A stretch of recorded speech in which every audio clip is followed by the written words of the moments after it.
legends and super legends. Welcome to Veloharmony. Paul and I are rolling out. Hello. Morning. So we're running a little behind schedule today because we were going to do something different, and so we had to change our plans. So we're going to do something near the house, local, but it's going to be interesting. You guys are going to have a blast. So we'll take some clips for you. It's a warm morning. It's like 25 C, thereabouts.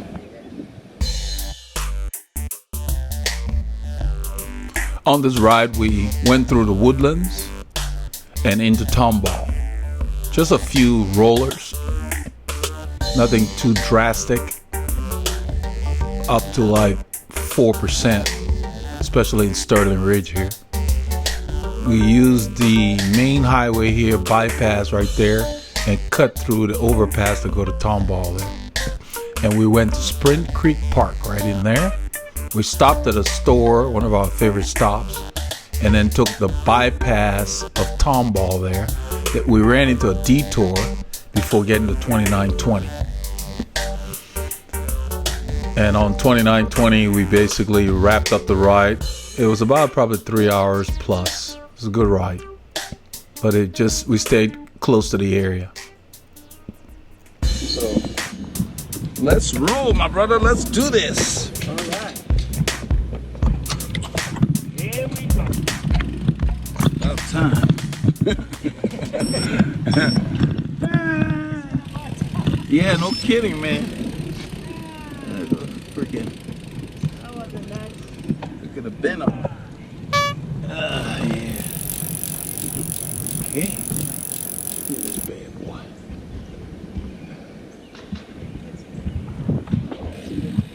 It's a lovely day, man. Look at this. Just lovely. Paul's got blade today. Yeah. Lay out.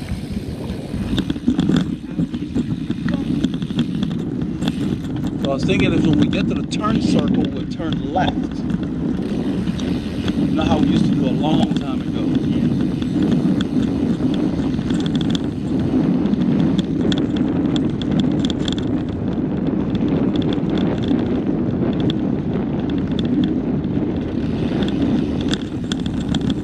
Right turn here.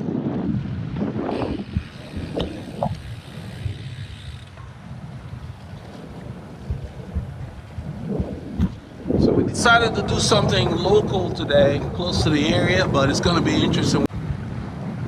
And we're going to go out on the outskirts of the Woodlands and into Tomball, Texas. Tomball, Texas. Let's do left here.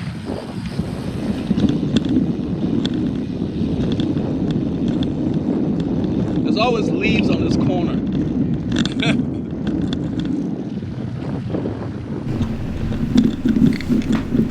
Paul's matching his bike today. Good morning. How you doing? Yeah, thanks. Yeah, she said nice day for a ride.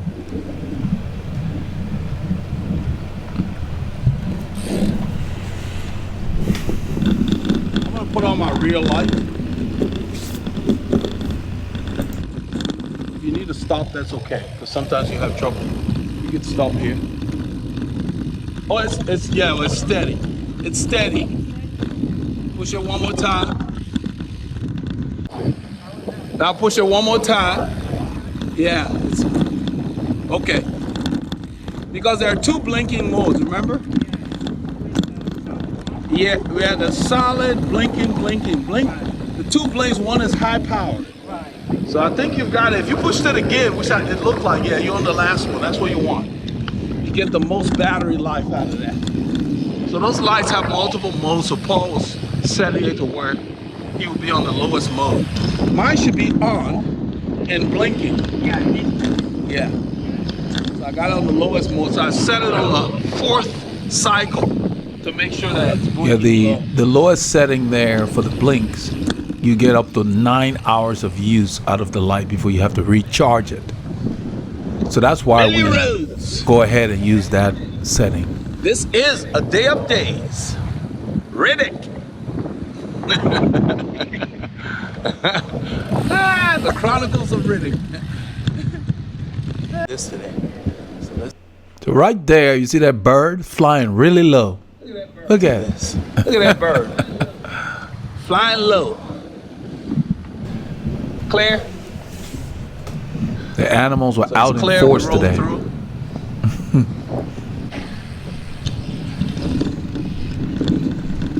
In a little while, we have a couple of citizens of Watch Northampton. that car pulling out.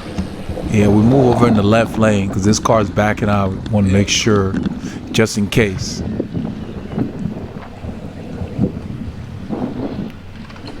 And right here, those are citizens of Northampton. Look at these guys. Hey, boys. Busy, man. The squirrels They're are out busy, foraging. busy. So everything's registering on your head unit for blades? You're all set, man. Yes. Yeah, Paul had challenges getting his cadence meter By the time it behaved itself. to work at the Grand Fondo. So he just repaired it. He removed it and repaired it, and it seems to have resolved itself. Software issue. Good morning.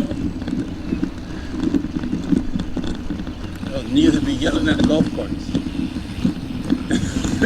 Those guys are hitting the links up there, the little golf carts. This guy waits for us.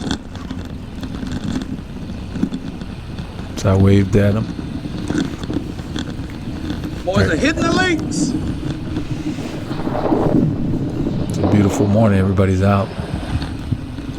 Come on, you can do it. She's moving her arms. You see that? Hey, guys. I was messing with that lady. She was real It didn't serious. look like she was having fun. That's the thing about running, man. I don't see too many people smiling when they run. Yeah, she wasn't You smiling. guys ever wonder why people don't smile when they run? Let's see if she's smiling. No, she's not. Nope. This is the sport, man. This is the right sport. We smile, we talk. It's just so much more fun riding the bike. That's the way to go. Yeah. This is a day of days.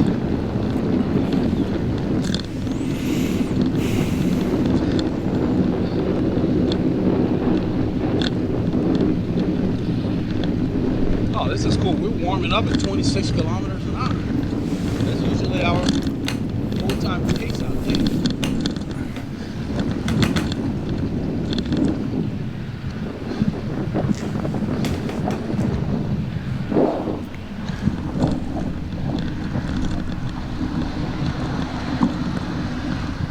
Boys are on the links. Yeah, you got to get out there if you're going to play 18 holes because it gets hot later in the day. This is, the heat has settled in. From now until Camera feels light today, man. September. What's the deal? A little flat around? I'm telling Paul the camera feels light. I handed it to him. Colnago feels light. Yeah. It's a flat. This is the update. I think I had good rest. Everything feels light.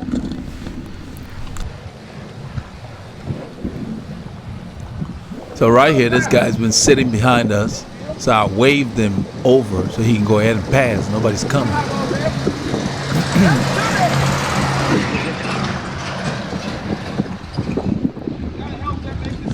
Yeah. I was telling Paul that I'm not sure what he was waiting on, but you know, sometimes you got to help them make the decision. So at least you know what's going on. You take control of the situation. Either you wave them on or you take up the lane. I don't subscribe to riding on the road like you're scared and diving for the curb every time a car is coming. Find your position and hold it. You can be courteous, but you know, it's better to It's be awesome. predictable. So you can see where I'm located in this lane. That's where you should be most of the time. And if it's very busy, you can move over, you know, once they get behind you. But for the most part, that's your spot.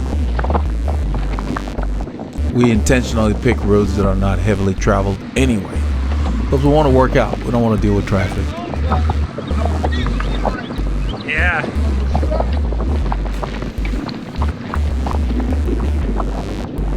We basically did not need much of a warm up today. We just started going. We're going. We're just into the ride. You can hear the wind. The kit I'm wearing, I made a review. I did a review on it. I will release it later this week. I ended up having to return it. It's the Rafa Pro Team Aero suit.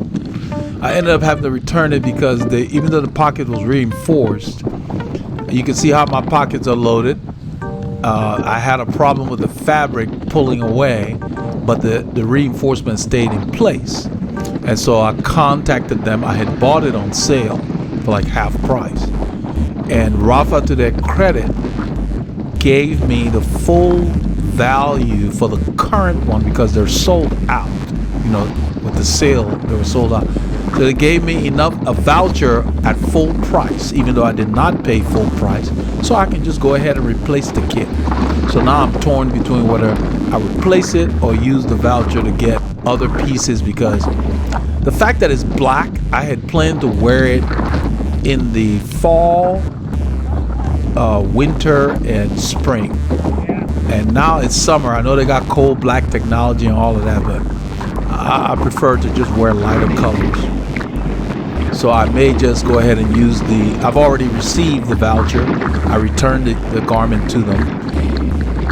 And then he said that I could use it for anything I wanted. So I may go ahead and get the Pro Team flyweight jersey that just came out this year. They've changed it completely. I have the current one from last year that I just did a review on. It's coming out this week as well. But the reason why, that's another reason I like Rafa. So this is a Rafa thing, just to let you guys know. There aren't too many manufacturers that you'll buy something on sale and they'll refund you full retail price because there's a flaw in the garment. You know, it could have been that I loaded the pockets too much. The middle pocket pulled away. You can see how flat it is. And so when I put stuff in there later in the ride, I didn't find out till I was washing the thing. And the reinforcement held, but the fabric, the tensile strength of the fabric was exceeded, I guess. And so he said that, you know, it's only been 100 days since you got them, and we expect them to last longer. You know, the pro quality stuff. I love the fit. You guys can see it. It fits me like second skin. And so I'm torn between, do I get another one or do I get, you know, different pieces? So I would chat with my wife, see what she thinks. Usually she has a pretty level head. Because, you know, I'm planning on just using the voucher for other pieces that I can use now in the summer. Yeah.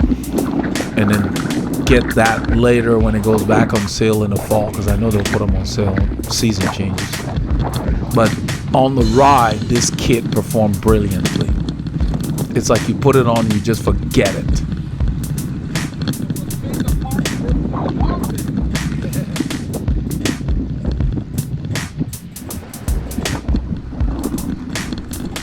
I had bought it with the intention of using it in the winter, because in the winter when you wear a skin suit, you're sealed better. There are no seams, and then you can just put on arm warmers, leg warmers, or base layers, whatever you need.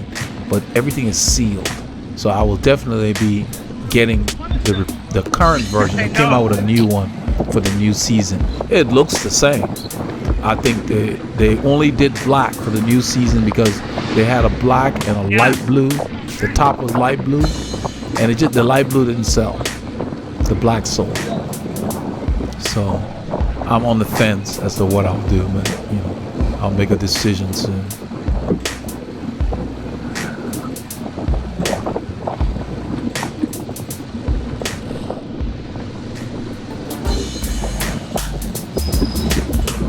So this is a grade here, now it says 1%. And we're cresting this thing. We normally warm up around 20K. So we're doing like 25, 26. So on this morning, we're just rolling. I don't know if it was psychological, but we've been riding the hills, you know, 6-8% climbs out there in the Anderson area.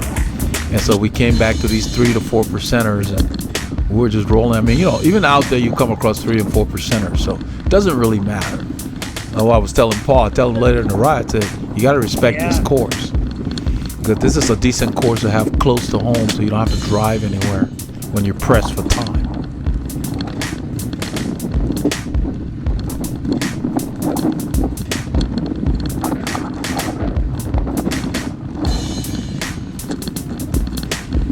warming up. So Paul's leaving a huge gap here. When it picks up later, he gets really close.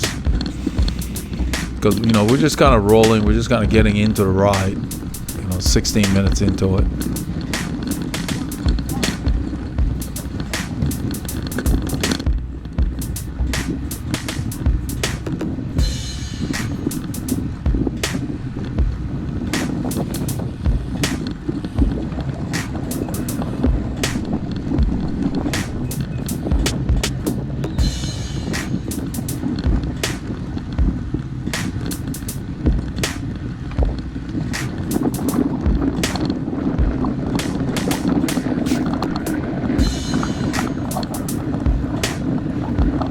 Once the heat sets in, we get those clouds that you see. It's a beautiful day, partly cloudy, and you just know it's going to be a hot one.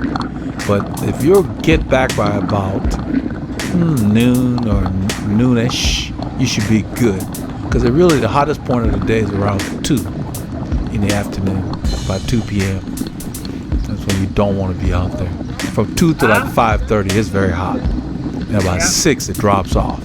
Temperature changes. So when we ride in the afternoon, I go after 6. And then in about a month, it will be getting dark, 8:30, 8:45 at night.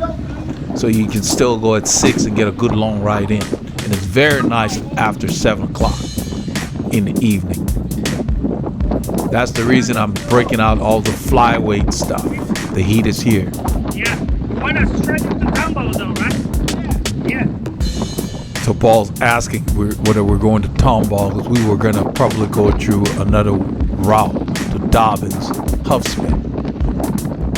There's an intersection here. So I go ahead and check. I check left, check right. It's clear. I let him know.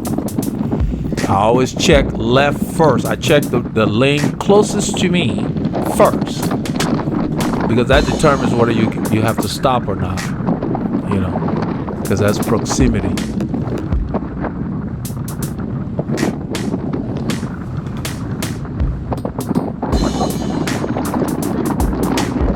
You can see that even when I'm on the tops, my body is streamlined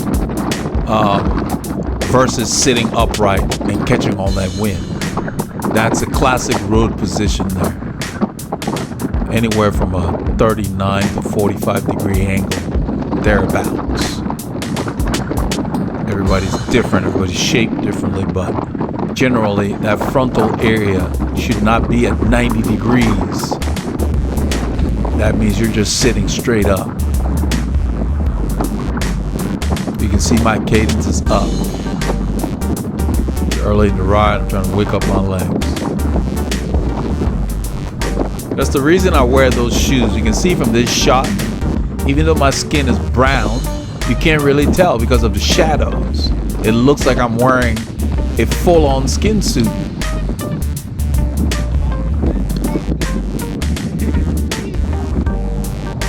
So you have to dress appropriately to be visible. I don't mind a full-on black kit like I'm wearing here. My issue with it this time of year, it's hot. Even with cold black technology, I still prefer, like I may have said earlier, to wear lighter colors wherever possible.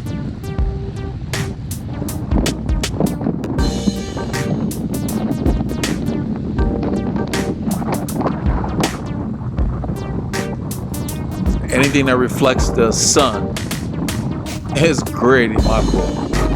The whites, the oranges, light blue, even navy blue is better than this full on black.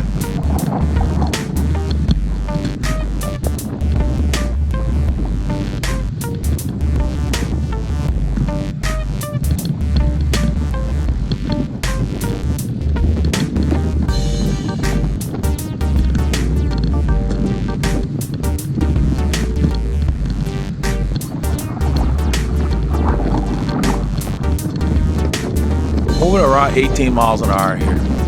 We're just getting into the ride.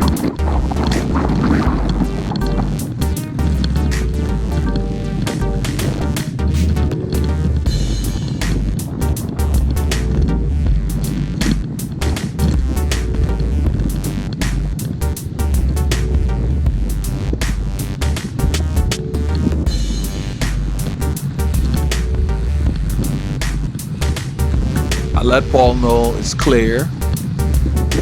Take the corner. Get a bit of a gap. I look back. Soft pedal a little bit.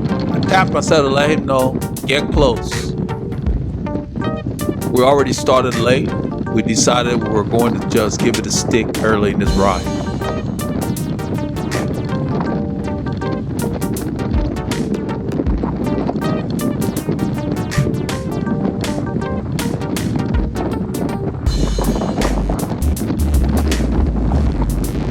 So you can see how close Paul gets when we're really starting to ramp up the effort a little bit.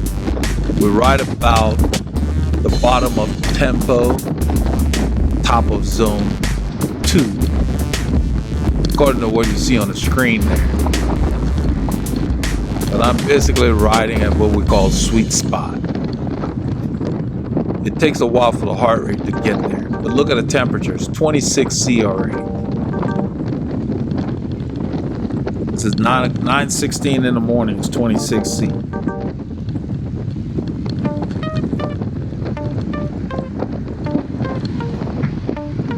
So our days usually start around 24 C daily this time of year. Every now and then we might get something a little lower, maybe like 21 C, but never below that until late, maybe October. The nice thing about it is if you go out early, even when it's 25 C or 24 C, it still feels nice.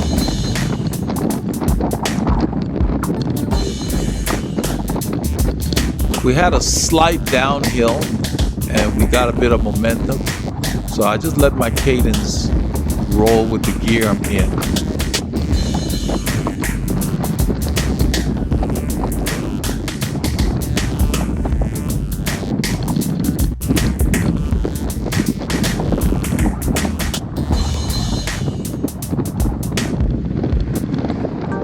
This is a slight grade. It may not register because it's probably not right at 1% or more. From 1% up, then the overlay shows it, but it might be 0.5, 0.7. I'm on the drops to basically stay arrow. This is windy.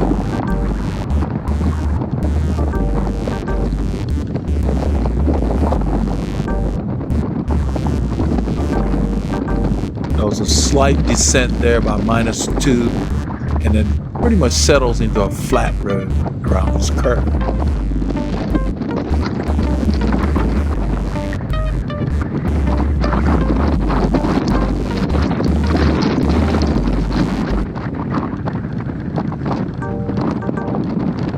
You can see that I'm just resting on the base of the drops. I'm not really in the hooks. It just got my arms just kind of resting on the bars. Letting my legs do the work, keeping my body low.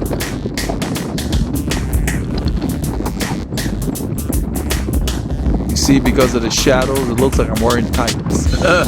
You know, with the black sock and the black bib shorts. And the shadows hit you from behind. This is what drivers see.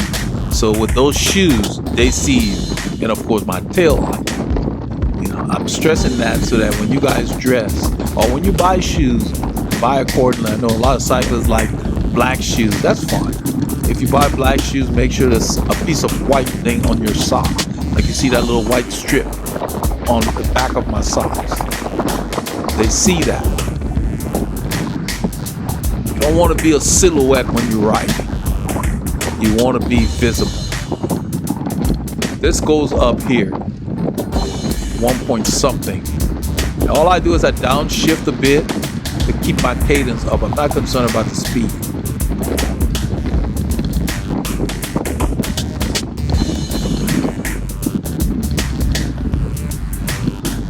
I hate getting bogged down the hill when I've got a rhythm from the flat. That's why I downshifted.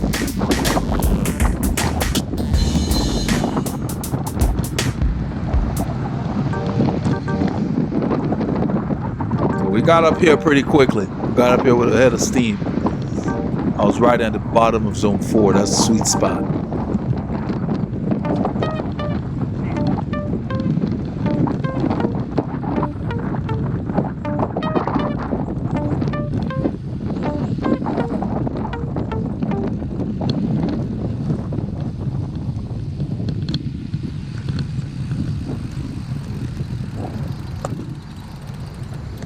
is a day of days. Nice. Yeah. You like? Yeah.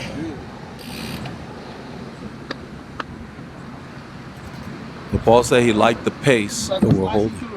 Yeah, man. This is it.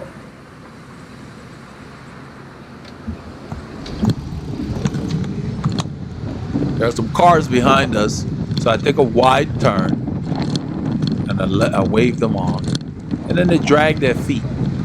Like, come on, this is the time to go. It's wide over here. Yeah, take advantage of it before it gets like a funnel up there. So I like for them to go early when they're behind me at that turn. I don't want to take up the whole road. I mean, sometimes if I'm really moving fast, I just use the lane and get up here quickly. They're there, might as well go. No fuss, no muss. I like to communicate with other road users so they know that I'm aware that they're there and that I know what I'm doing. I'm not just some guy on a bike messing around. I want them to know I'm serious. So I really don't have problems with drivers. I'm aware. I pay attention to what they're doing, pay attention to what I'm doing. So here I basically motion to Paul. I grab the camera. I want to get him on camera.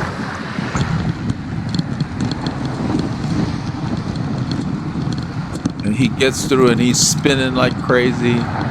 And I think I end up shifting up. If you look at my cadence, it says 95. I guess I stated by the same. I think later on I shift to a harder gear and kind of slow my cadence down to get some shots. But I talked to Paul about it late in the ride at the end. We had some discussions about he would come to the front and his heart rate would go up real drastically, especially when he was doing that in the wind. He was spinning at a very high cadence. And so we discussed about regulating his cadence to keep his heart rate from skyrocketing. It's in the epilogue here. We talk about it in detail.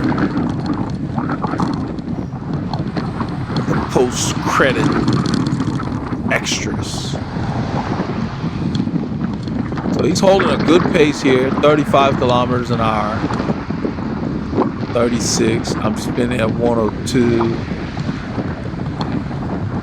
36, we're probably doing about 22 and a half, something like that.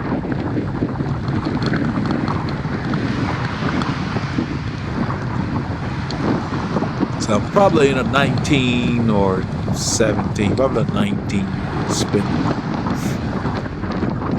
And there my cadence going down. I guess I shift up, I don't know, soft pedaling.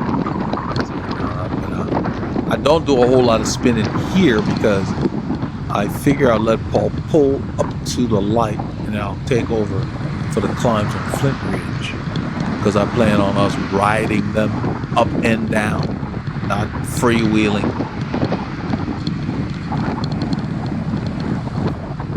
So if you find out you're spinning like Paul, I think he's doing probably 95 plus to 100 maybe. If you're spinning like that and your body's not used to it, what happens is your heart rate continues to go up. So if your heart rate continues to go up, you can get anaerobic and you can burn yourself out. So you got to be watching that. So when it starts to go up to where your breathing starts changing drastically, you want to shift to a harder gear, a cog or two, so that your cadence slows down maybe 5 to 10 RPMs.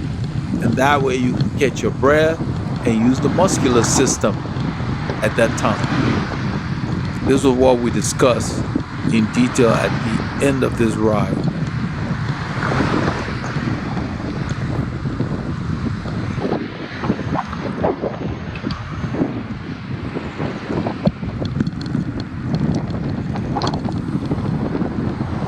Checking for cars here because we're going to make a left turn.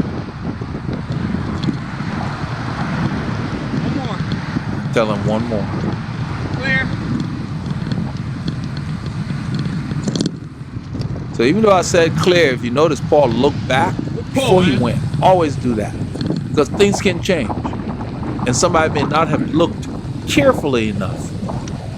Don't just hear clear and then go. Hear clear, check.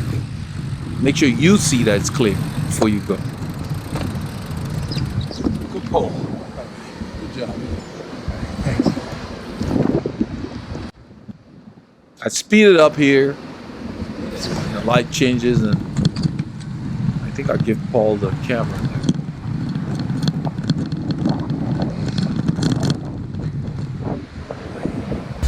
And right here, I give the camera to Paul. Go to the front.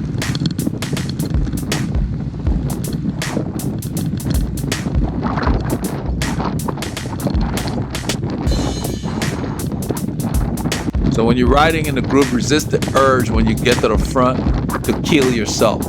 You know, gradually ease into the pace. So let's say somebody's doing 30 kilometers an hour and you're sitting in and they pull off. Resist the urge to jump to 35. Get there at about 28 or 30 or whatever is smooth. And then gradually, if you're feeling good, you can increase it, but increase it steadily so that your mates can adjust to the change in speed, and you would definitely be more popular. Plus, you will get a better workout because you would stay there longer. So unless you guys are doing attacks and stuff like that, there's no reason for you to go from 28 to 35 in an instant. It breaks up the rhythm of the group, and it's not very efficient. You're wasting a lot of energy. If you drove your car like that, you would burn through a tank of gas in no time if you raced from intersection to intersection. So make your speed changes smoothly and gradually, and you will encourage people to hang on that may be falling off the pace.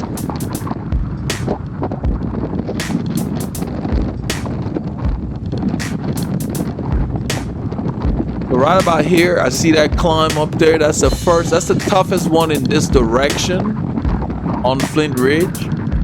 It's about 4.5, probably close to 5.5, 6%. It doesn't show up on the overlay, but it shows up on my head unit. It gets there in a hurry. It's steep and it's not super long, but it's long enough to where you've got to get a little bit of a rhythm. Right around here, it begins, and you can feel it. I don't know if I shift or if I'm already in the gear I need. I don't know. You'll see me shift. Oh, there's a rider there. You can see he's pedaling really slowly. That's not the way you climb. That's just, that's not fun. When I see that, it kind of hurts me. It's because it can cause some people to quit cycling. It's not, you're not supposed to be pedaling like that. He's got gears on that bike.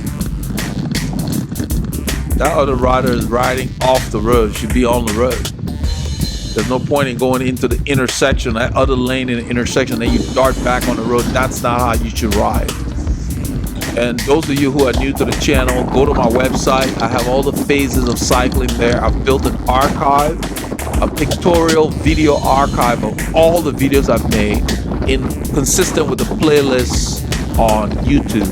But it's easier for you to find on my website, and you can get caught up on the different videos. It's on the menu. I call them Cycling Phase 1, Cycling Phase 2, and Cycling Phase 3. Because I've been getting a lot of questions from people that recently found the channel and they're having trouble finding these archive videos. So I decided to put it on the website in a format that's visually easy on the eyes and just makes it easy to find the old stuff. You can see we're riding these climbs. They're rolling up and down, and I'm just riding them. When it's going down here, I shift up. I want to feel the gear. I shift up when it's too easy. And you can see up there where that car is, it goes up.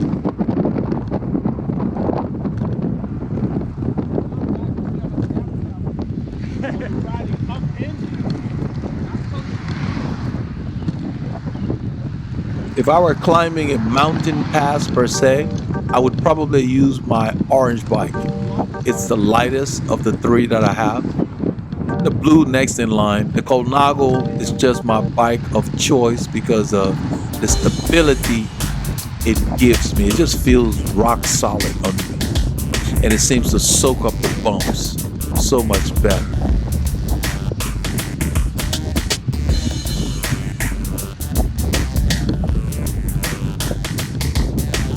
Make a right turn here. I had already downshifted, and I tell Paul about it. I said I downshifted so that before we got here, I would have fresh legs for this one. That's what I'm telling him right there.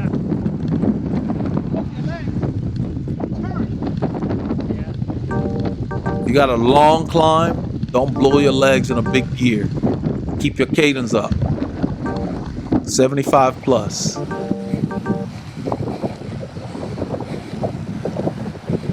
Appreciate this route. Yeah, man. What, the golden route? This bad boy. Yeah. It's so sloppy.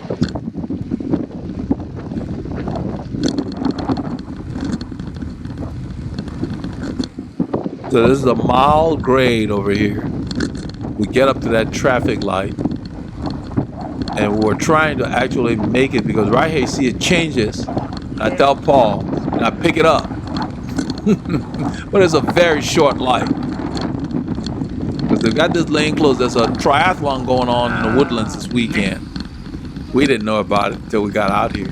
So while we're out here, you see those vans that look like vans up there that were picking up stuff. So on the outskirts of Tomball, after getting through the Woodlands, we're out on the side of the highway here.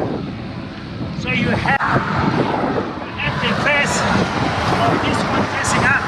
Yeah, like this. And then I turn the gimbal on. It allows the camera to freely open.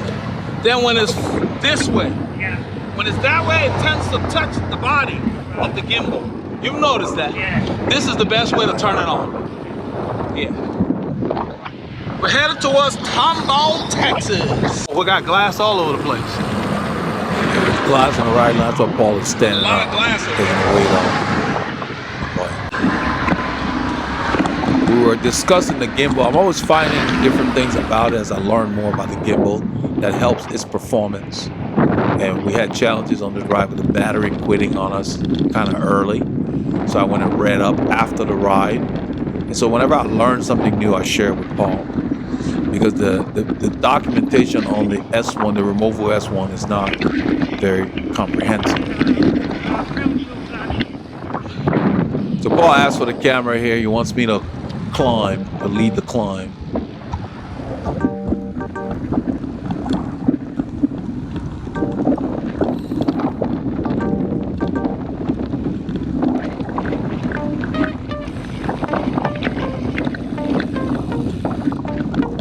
So we're timing that light, and boom, it turns green.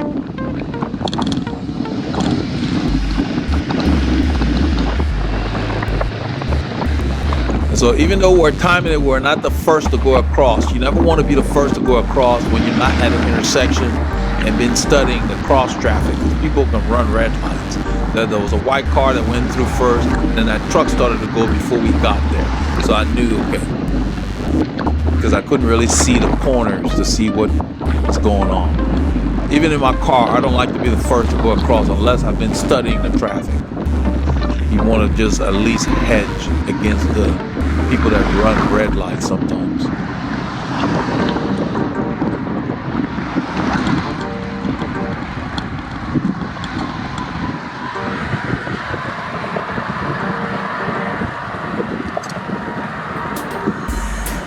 So we're just riding this climb, nothing explosive. I downshifted to like a 39.19 or something like that. And I'm just riding.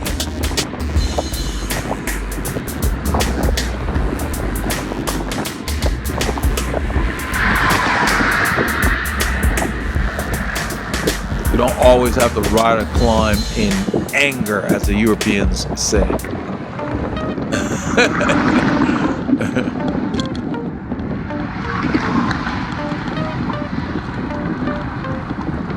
Especially if you're going to do the climb frequently, like if you got a competition coming up, and let's say you go out and do a reconnaissance, say the Wednesday before a Sunday race, don't hammer the climb, because you'll probably be sick of it during the race. Just ride it and learn where the kicks are, and store that in your memory bank, and then you save it for Sunday.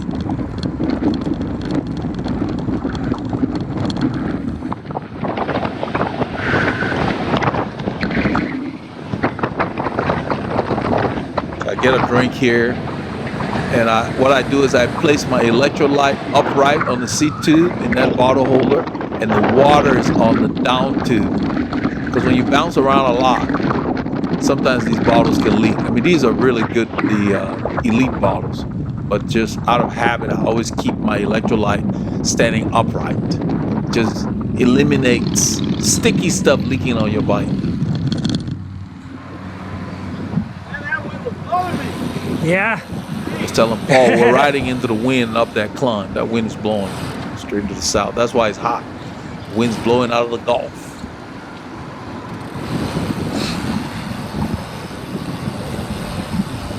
The straps on that shoe kept coming loose. I'm not sure what the issue was. I looked at it when I got back. It looked okay. I guess the Velcro just wasn't grabbing. It's the only thing about these Velcro straps. So right here, the light's red, nothing's there, so I go right. I do a loop, like I go across the road and then take the green light. I want to sit over there waiting.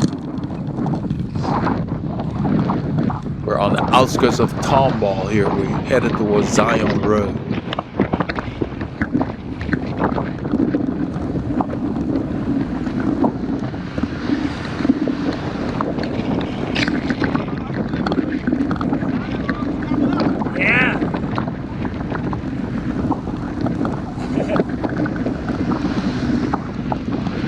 So the wind's blowing from our left right now and behind us. It's mostly from the left. And in a short while, you see where that car with the headlight is coming from? That's a curve. I see a cyclist on our side of the road riding against traffic.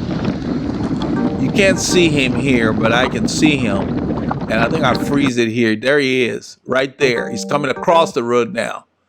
Finally getting on the right side of the road. And so I let him know he's safer there. And he said, he nodded his head. I said, you're safer there than riding against traffic. I can never understand how people feel comfortable riding against traffic, because the other road users don't know what you're doing. You're really in the way.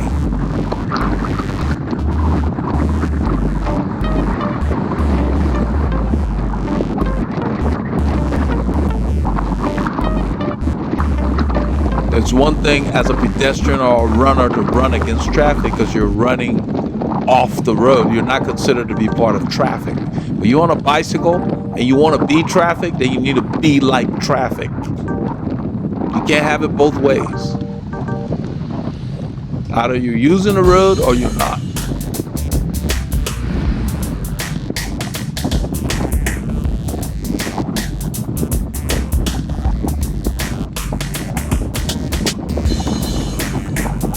So the wind's coming from the left and slightly behind us, and I decided to just put my head down and work.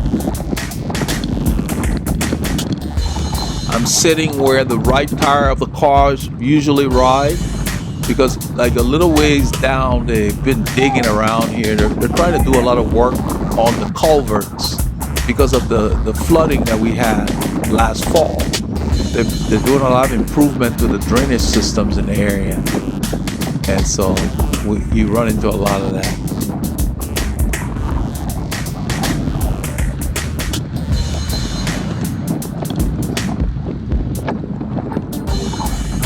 So I get in a drop because of the wind, primarily. I'm not as aero as I could be because I want to leave a decent amount of draft for Paul. We can't really use the whole road, you know. I don't want to be on the left too much. We got enough traffic on this road. It's not too bad, but it's frequent enough.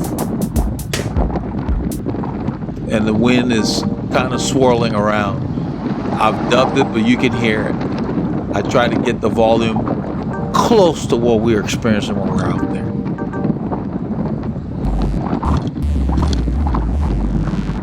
There were some clips that I took during this ride that had no sound. It was a glitch. I ended up not using it because it just sounded dead. There was nothing, no wind, nothing. And I was like, wow. No, I didn't care for it. And I'm not sure why the GoPro recorded it. It's happened one other time. So I don't know what causes that, but it's got to be a software thing. we had enough footage, so you know, this thing ends up being close to a couple hours.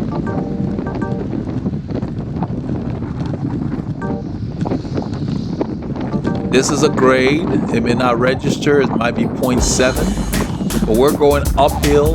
The wind's blowing from the left and slightly behind us, but you feel it. It's blowing me to the right. I'm trying to stay where the right tire is, but it's blowing me.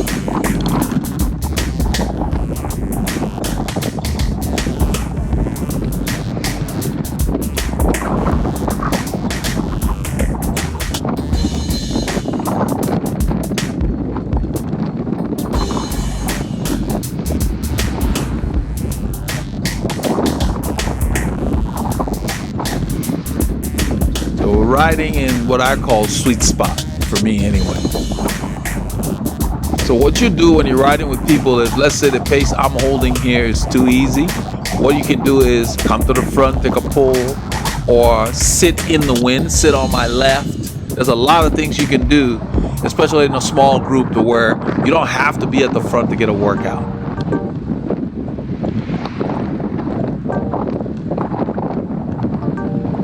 And that way you can ride with groups that are below your level and still get a workout.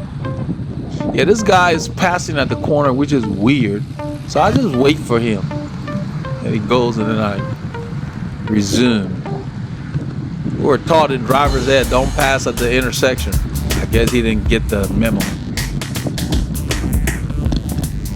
They love passing in our lane. No other vehicle. They don't pass motorcycles in their lane.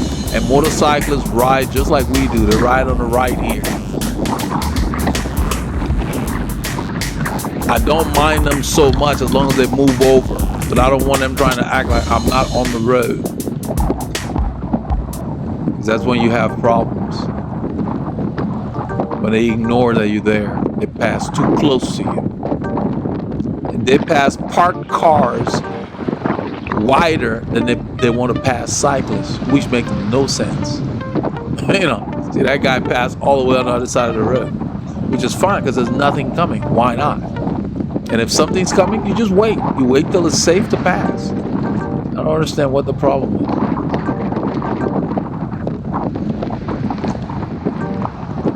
So if the lane is too narrow for me to share with them, I take the lane. They can wait. I let Paul know there's a poor patch job of the asphalt over there. It's not fun to roll over that. It's been there for years. You get to where you know all these imperfections on your route. It's funny how you remember them.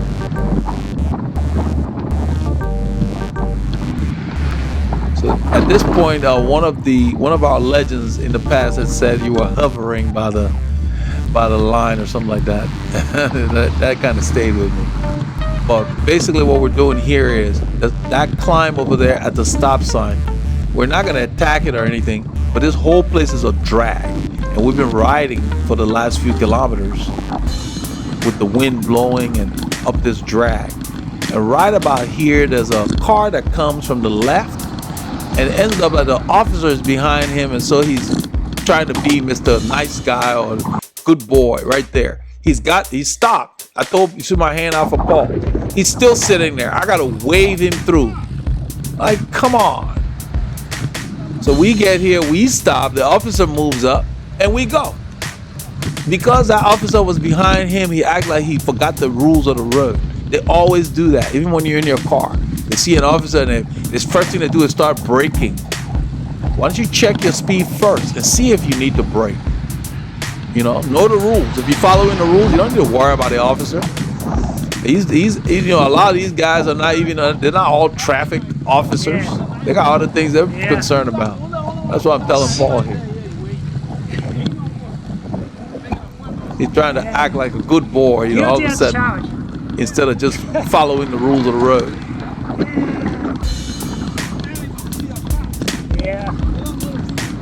And you can see I waved him through, we went through, the officer went through, everybody moved on normally.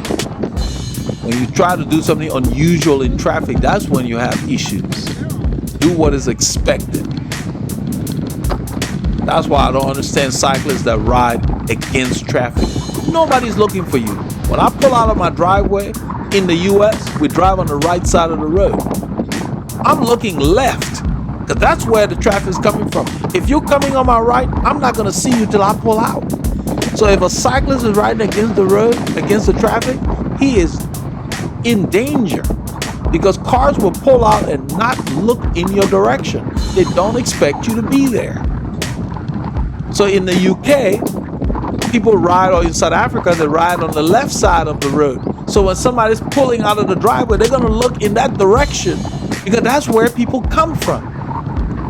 You know, so it's like I see a lot of adults teaching their kids to ride against traffic because they don't know any better. And whenever possible, I go ahead and chime in and say, in fact, that is not a good idea. I've seen a grown man riding against traffic, and he thought he was safe, and literally mentioned that to me. I made it a point. It was on a ride. I told him, no, you're not. I mean, we didn't have a chance to sit and talk, but I let him know. He was riding against traffic coming in my way, and I'm riding a bike. You know, and he wants to tell me that he's better, he's safer there. DHS boys, you don't want to roll with them. You get to an intersection when you're riding against traffic, then what? Nobody knows what you're gonna do because you're out of place. So remember that. Don't fall for that. Most serious riders and most of the people on this channel, I'm sure, I certainly hope, are not riding against traffic. So right here we find that they've built the feeder road. This Very construction has moved there we go, on. let's go. So this light, we got 2 lights instead of 1. Wow. Now this is a new feeder road that's been added. This is the original road we're going over here, right here. That used to end, that was the road. This is new, where the cars are. That's pretty cool, yeah. There's the main road, so it's gonna be like an overpass. That's gonna be a tollway, the Tomball Expressway. Yeah, I feel that. Yeah. Yeah. It doesn't look like it's moving over. No, But you know what? It is. it is going. That wall, they're going to put a bridge over that road we just came. It'll be under. Okay. That wall Yeah. is going up. They're going to go over that intersection. That's the feeder. Okay. You know, the feeder will be on the ground level. Yeah. That wall, they're bringing it up. And they're going to put a bridge. So we're gonna have 2 lights now. Yes. Because you got 2 sets of feeders now. Yeah. So they've added the what we call feeders, or the frontage roads, to get the traffic on and off the roadway. And so they've added the frontage road. Now they're going to take the middle road and go over that intersection. So we'll be going under when they're done. That intersection, remember? On the surface street. Yeah. And the fast traffic on the road will be going over. That's why they add U-turns and all kinds of stuff. So they've progressed a long way. This is the area we came in where it was muddy. We had to walk through the mud because it was closed.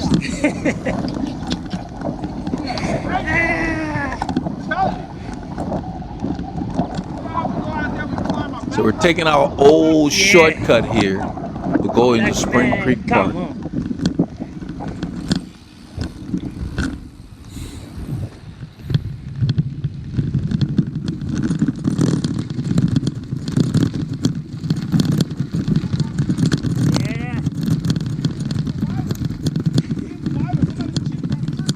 Yeah. Uh-huh.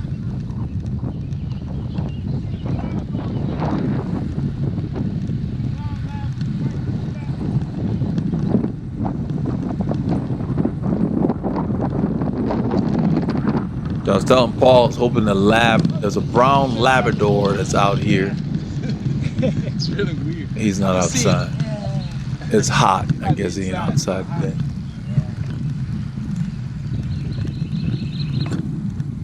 We got here pretty quickly, 2 hours. Right here it says 6.5. And you know what I found is depending on where exactly you ride on the corner, the gradient is different. Yeah.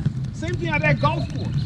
If you ride by the edge of the road at the golf course at the house, it's steeper than if you ride near the yellow line.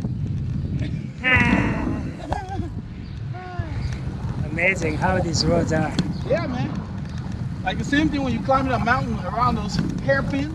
If you take it on the outside, it's longer but it's shallower. Then if you take it on the inside, check out this guy. Yeah, in a little while we see a kid on a skateboard. I started to tell Paul we used to build our own. Skateboards like those, but we're not small. We put those wheels on. We space them wider apart. We get the wheels from cars, from the engines, and we build our own. We used to make like little cars with wheels out of the car's engine. No brakes, nothing. And we'd go downhill, That's no why we have all brakes. kinds of scars. Just dangerous play. Look at all these hats on the roof. We used to make our own toys. You know, Bad boy. build a skateboard you can sit on. Boom. There's a 5% climb here. What a name.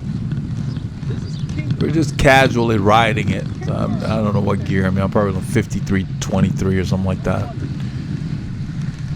In a short while, Paul said he used to die on this hill. I used to die over here. And we laughed about it. This road has some memories, man. Shoot. We used to come through here full gas. Come through here full gas when we used to ride with UMC. The last time when we came here, Alan and Andy gave up about here. Yeah, Alan cramped the last time we came, so he had to stop at the store. Andy stopped there with him. Yeah, like Paul and I rode the park that day. Oh, It's funny that we went and rode it, Jack. yep. And after riding them for longer. Yep. All of that. Made this boy work. So That's where he when was we used to just come making with excuses. UMC, Now we we would don't know. hammer up this hill here, get to the corner, hammer into the park, and just keep it full gas for up to like 10 minutes. It was just a ride. At this point of the ride with them, it was like a ride of attrition. After a while, a lot of people really were not even doing the park anymore.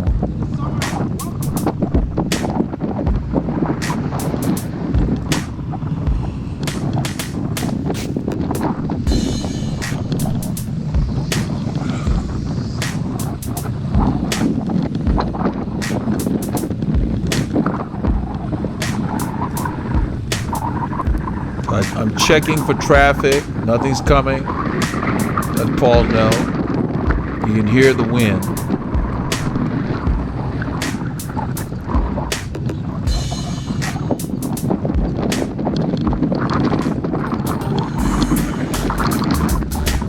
So you lose all your speed real quickly. You can see we went down that hill and then boom, it starts to go up. And this is where you want to make sure you're in your gear. I'm riding a 53.25, I think. I even tell Paul, hey, I like this gear. It's like a 55 or 57-inch gear.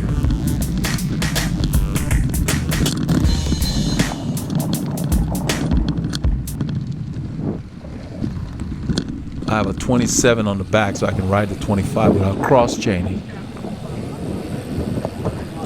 I can just stay on the large ring.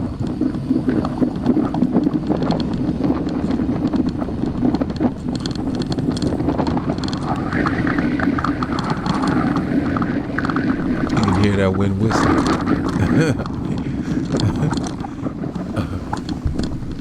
You can see when I'm pedaling, it's like my bike's, everything's just there at what I call a point in space, to where the bike needs to fit you. You get the bike and its contact points where your body needs it to be. So I let Paul know we can get through here. There's a car in front that keeps braking, so I let him know to watch out. And he signals that he's turning. That's the restroom over there. So we continue. We roll through. And it's written there.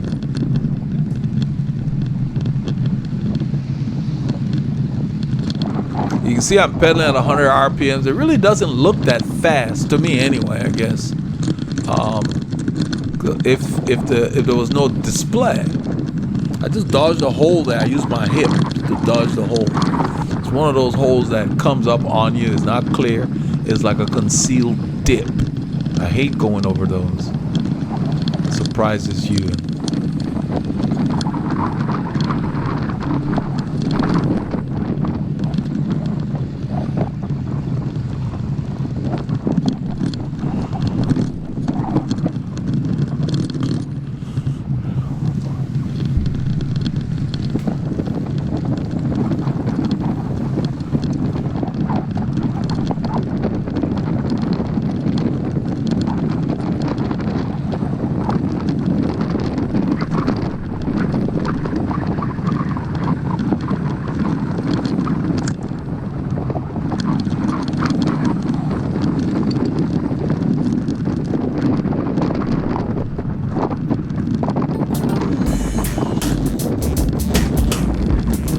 And we begin the backside here. This is about, depending on how you take it, anywhere from a 6 to an 8.5% climb.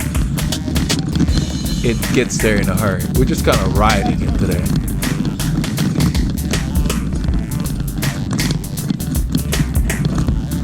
It's saying 5 right now on the overlay, but on my head unit it was more than that. Maybe because I'm on the outside, maybe inside is steeper.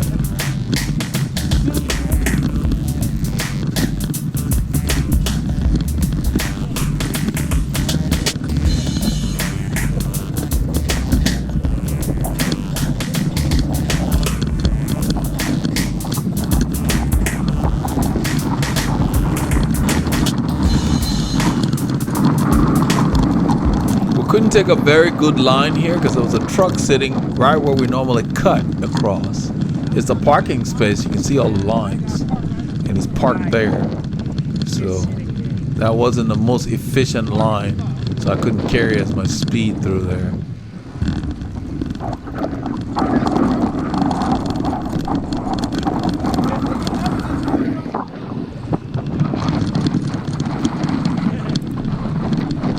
To avoid the speed bump, I like to take the dirt.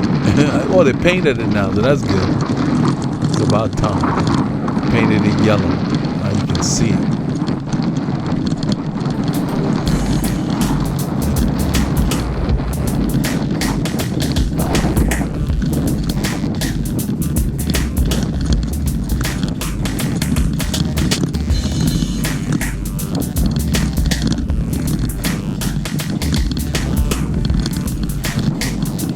This is about a 2 to 3.5%. Leaving the park, it gets to around 4 when we're actually exiting.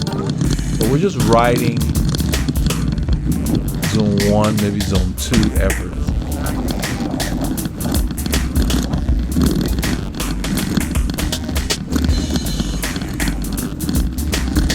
You don't need to avoid climbs because, oh, I don't want to go hard. You don't have to go hard on every climb. Use the proper gearing. It will keep your effort low.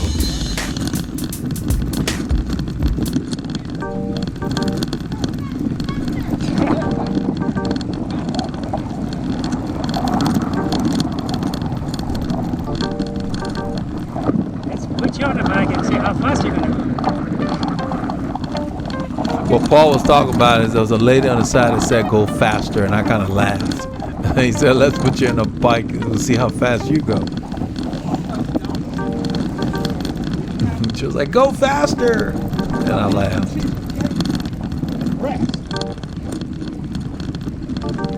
I'm using a large gear on this grade. I would normally not climb in that gear, but that's to get my legs a workout today.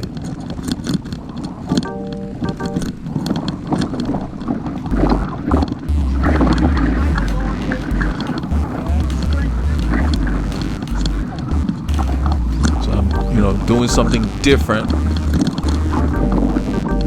to kind of surprise my body.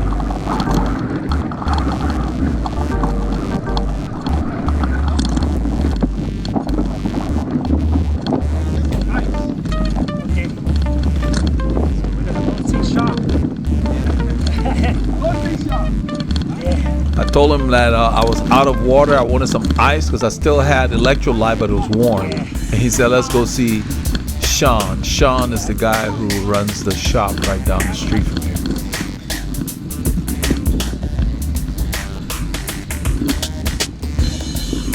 Probably about 100 yards from here or something like that. Not far.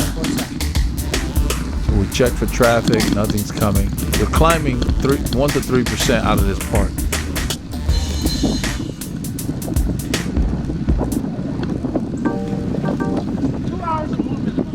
Yeah. This is the word they created the word beast.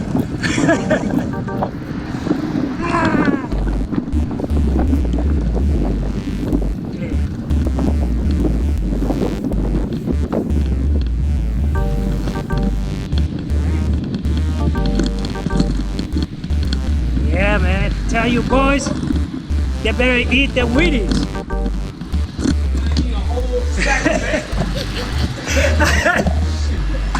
Ah!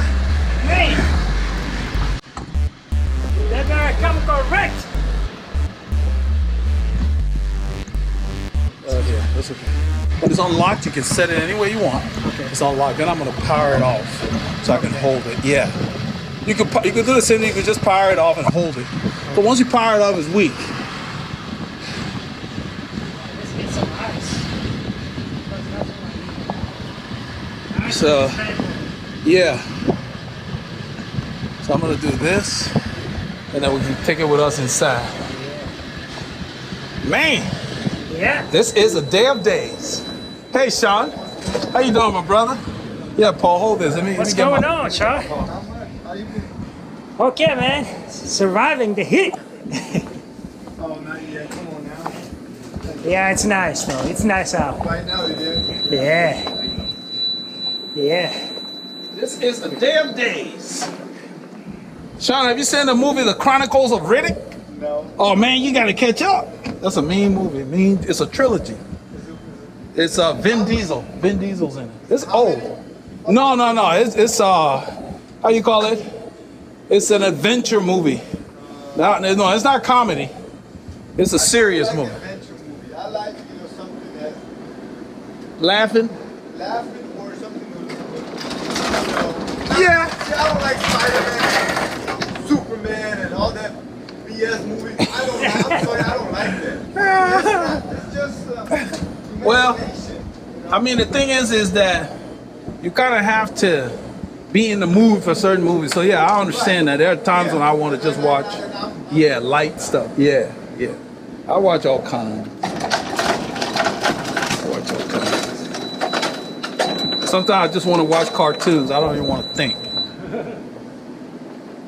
have a choice, but when my daughter comes out Peppa Pig, I gotta watch it with her. Oh yeah, they take over the TV. Those little boozers. Listen, if you're watching TV, the kid is not bad. If you watch some quality, Yeah, sit down with them and watch it. it's good to know what they're watching too. Right. Know what they're into. Yeah. Yeah, I mean definitely. It's good to know what they're into.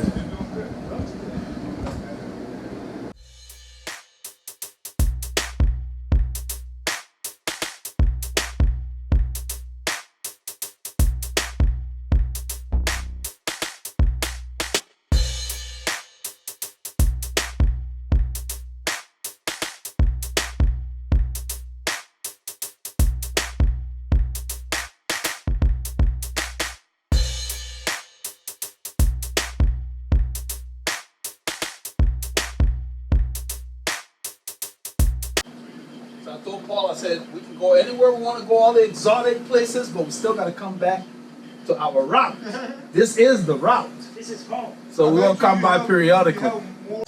Yeah, because the thing is that it's not so much just the scenic views, the fact that it's a change. We can ride for 4 hours, we don't have to stop. Because you come to an intersection, nothing's there. Nothing's there. You just go. It's just you. Yeah. So you just say. That's No, there's nothing there. And So so, you can say cow. well, yeah, we see the cows, yeah. Okay. That's what we do. We talk to them. I mess with them. Hey boys, what's going on? They start running. And then the dogs, some of the dogs will race us. They'll stay in their yard and run alongside us because they work with the farmers to herd the cows. So it's just nice, man. I mean, it's really nice. I was just telling him it's been a nice change for us. And so today on this ride, we're flying because where we ride out there, hills. Oh yeah, up and down. One after the other. Oh, exactly. Yeah. Anderson, man. Anderson's at the top of a hill. Oh, yeah. Serious. So we're riding hills.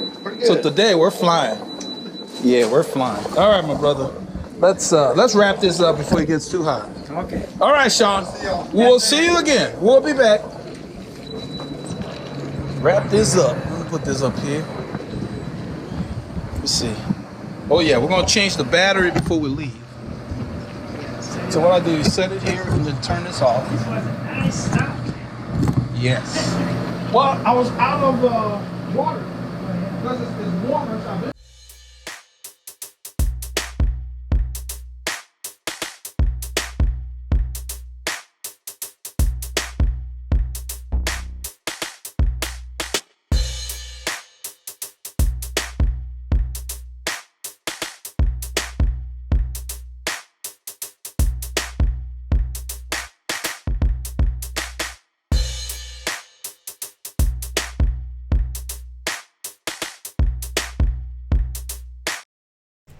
After our break, we head east on 2920 outside of Tomball, or west of the city.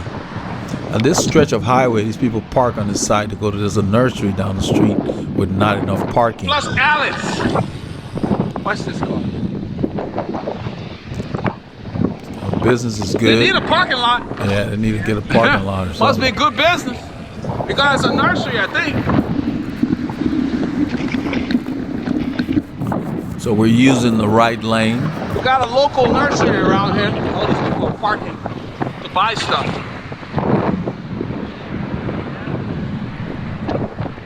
Looks like it's growing. Yeah, they got good business. They might as well get a parking lot or something. Or parking garage. Pick up that space and go up.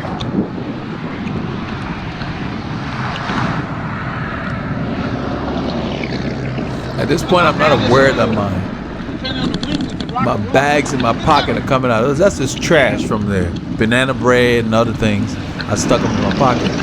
And later on, Paul tells me about it, and I'll stick it back in. I still have some gels in there.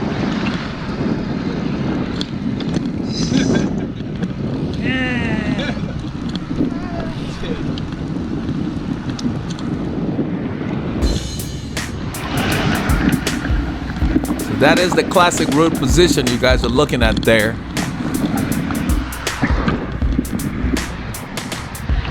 Everything should be where your body wants it to be.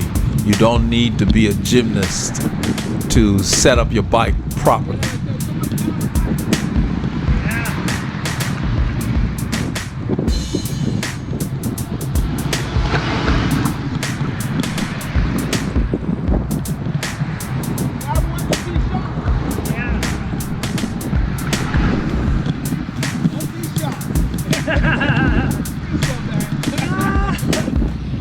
The simplicity of the bicycle. The diamond frame, 2 wheels, food in your pocket, your kit, and good company. You hit the road. You go on an adventure.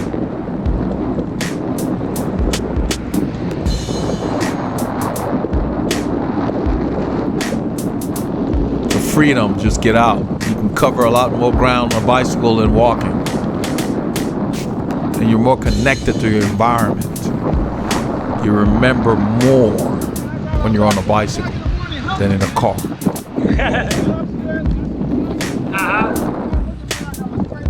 You literally can remember imperfections on a route.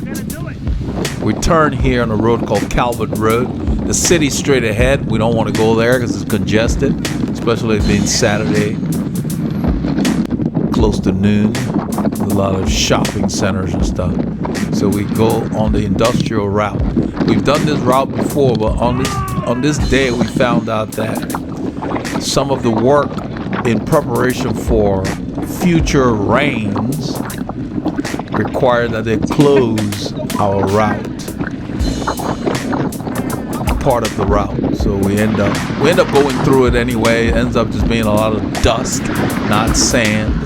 So it was more dusty than anything, but you could get through on a bicycle but not a car.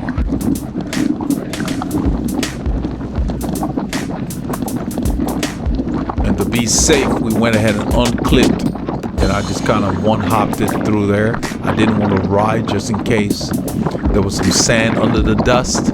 I didn't want to fall in that mess because it's a fine kind of dust that we came across. You'll see it in a short while. We're going directly into the wind here. That's why the speed says 24 kilometers.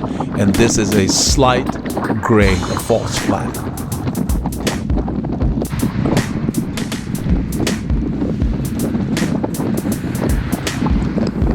It's a very quiet road.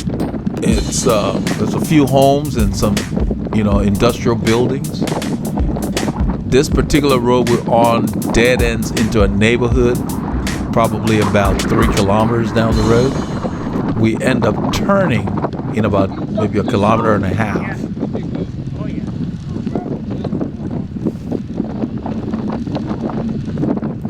So because of what's in this area, there's not a whole lot of high volume traffic. There's the road I believe we turned. I think it's called Alice. And before we get there, Paul says car back or something.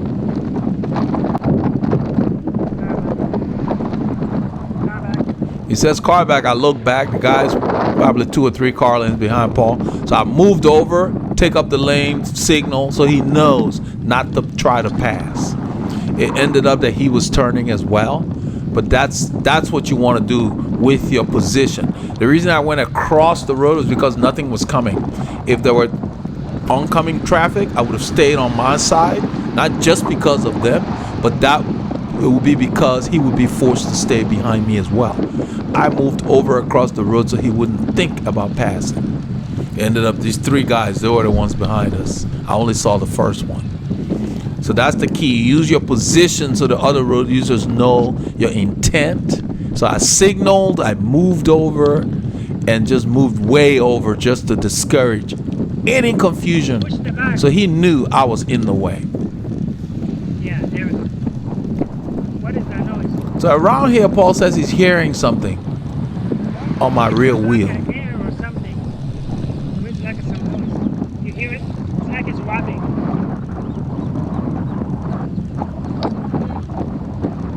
And Paul's very particular, so you know I figure I better pay attention and see. Decide we need to stop and look at it. I don't hear anything, but you know with the wind, it's kind of hard. But he's behind me, so if anybody's gonna hear it, it's him. So we It just pull started on that corner, on just this like road it did right mine. here. Yeah. He said That after one we time. turn on the corner, it was there. So what I do is I stop, and then I spin the rear wheel and look. And it could have been something that got there for a little while and worked its way out. So I lift the bike and spin it real fast and check. Then I look under the brakes. I don't see anything. I told him no. So when we started to go out, I said maybe something was there and it worked its way out. That happens. Because a noise on the bike means something's wrong. Do not ignore it. It's better to be safe than sorry.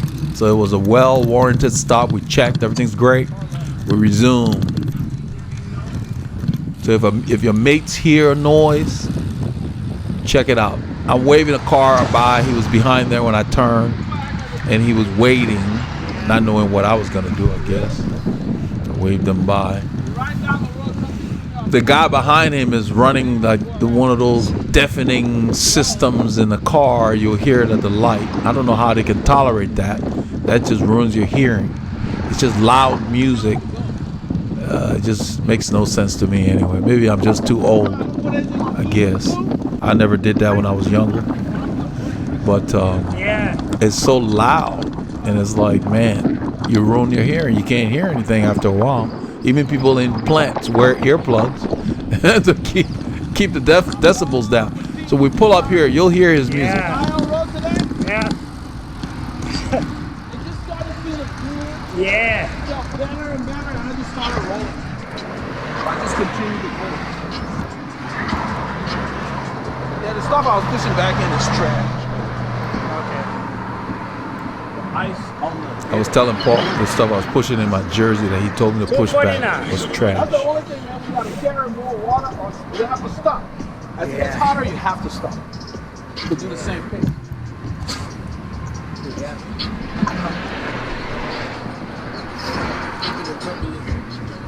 That's his music.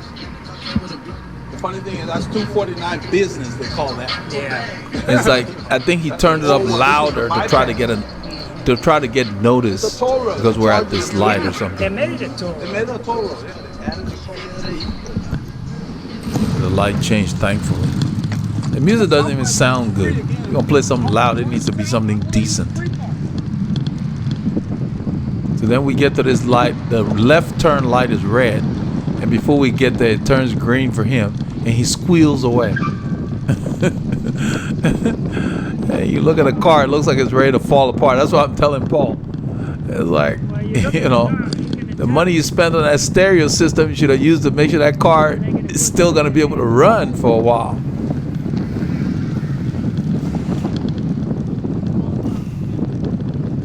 There's no audio. I've never come across an audiophile that listens to music that loud. You want the music to be, you want to be immersed in it, not annoyed. There is a difference. That stuff they play, they get these cheap systems and just bombard their ears. So right here is what I told Paul. I said they should have put the detour sign. These guys stopped, and I'm letting him know to stop. Some guys turning into a bunch of shopping centers here. Got a Hobby Lobby on the left. There's a cash store. There's a Walmart on the right. So we cut through this industrial area because it's a lot less congested than going through Tomball. But right around, we started to see road closed ahead. That's the sign we just passed. You know, so I'm thinking, okay. Detour ahead. That's the one I saw. Detour ahead. And look, it's got a sign going left. And I guess we should have turned here, but we didn't. We probably should have taken that street. That's what Paul was talking about. We end up going deep in and then taking a turn that goes into a dead-end street. We're excited that we found a new road, but it didn't go anywhere. So you'll see shortly. This is the kind of stuff we enjoy anyway, just, you know, get off the beaten path. But we should have turned over there. That would have taken us back to Tomball. I mean, I know the area. I didn't want to go through Tomball. It's too crowded. Got all these little stores and people coming in and out. Follow detour. So there's a sign flashing, an electronic sign letting you know even more so that the road's closed. And there's the barrier. So we turned left here thinking this is the detour. But the detour was actually a quarter mile behind. Yeah. About a quarter mile is probably a little less than a kilometer. A kilometer is probably 1.6 miles. Maybe half a kilometer. So we turn on this road and it seems to be decent. I'm like, maybe it connects to something, because this direction would take us to 2920 anyway. So I'm getting excited and I'm like, oh, okay, this is a new road. Did they connect it to something? Because most of these places are industrial warehouses and little businesses.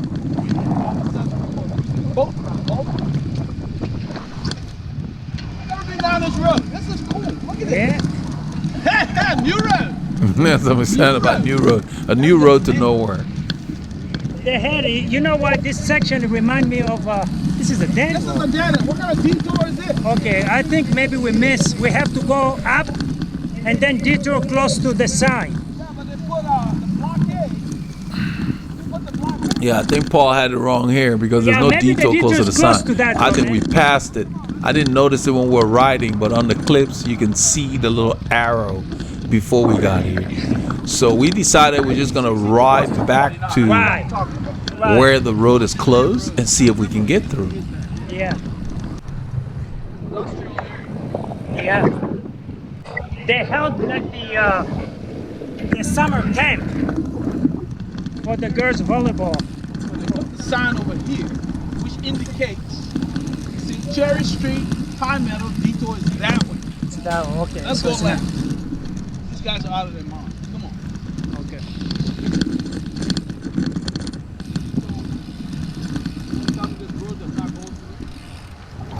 Let's go check it out. So we decided to ride all the way to the detour and see what's going on there. Maybe for the cars, but not for a bike. So don't they have like a subdivision over here? How would the people get through there? Well, from that side, you get through this side. So I'm telling him, I'm answering his question, let him know the people that live on that side ride up to the other side of the detour and go into the subdivision. You live here, you can come this far in. You just can't go through unless you're on a bicycle. And we actually see other bicycle tracks in there from mountain bikes and other things. We see 3 big miles, tires. So cyclists been riding through here. There's some animal I'm pointing to. We're always messing with the animals. So we slow down here because it's really messy. And I'm like, I don't know if I want to deal with this. So then Paul said, well, last time we rode, we walked 3 miles. that's it, This is man. just, you can Is see it it. solid though? Wait, can we ride through it? So I rode through the caterpillars there. And I see that it's real soft. I'm not sure if it's sand And so we decide to just not ride through. You can see all the other tire marks. There are other cyclists been through here. Yeah, I see that. But I definitely did not want to take a chance. And I ended up, you can see, I don't know if you can tell, it looks like it's just dust. It's like fine dust. So I speeded up here as we go through. We basically I unclipped one leg and just pushed off and got through. And right about here, it gets hard. And then I slow it back down. And Paul gets under this line here. I didn't even have to lift it. He lifted the line. I just bent myself and rode under the line. And we're through the little, that area that they're building, they're adding, this guy that's coming, he's stubborn. It said the road closed, he's going to sea. So he's got to go back anyway. But they're adding those big concrete blocks you saw. That's part of the new sewer system. They took out the small culverts that were under the road and they added those large blocks, and then they opened up the bayou away from that intersection, because these areas the water comes over the road, so the next time it rains they'll be ready to keep that water moving. So it's good to see these improvements. That's the guy who went down there, ignored all the signs that said the road was closed. I guess, you know, he thought he could get through. Yeah. That's what we're talking about. Paul called him he's a smart guy or something. Get over it.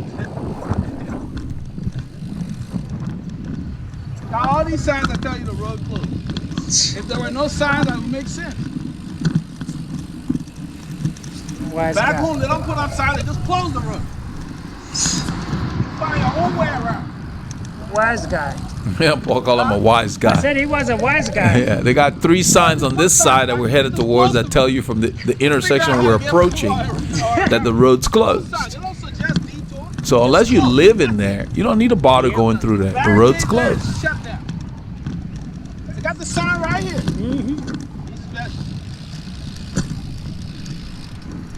That's why they parked those 2 caterpillars in the way, because they know these people will try to get through there. So, you know, with our bicycles, we can squeeze through. So this is, we resume our route, but next time we come through here, if they're not done, the detour is up ahead. The next street is called Medical Complex Plaza. That's the road. That's another road that goes through. So we could use that.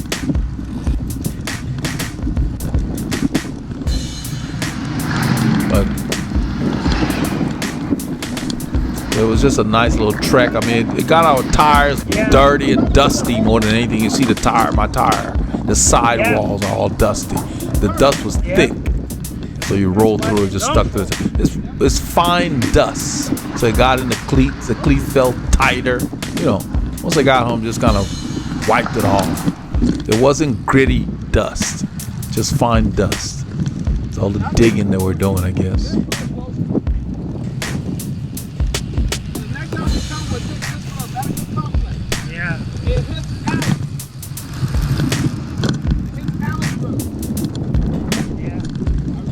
So the wind's coming from the right and in our face. Yeah.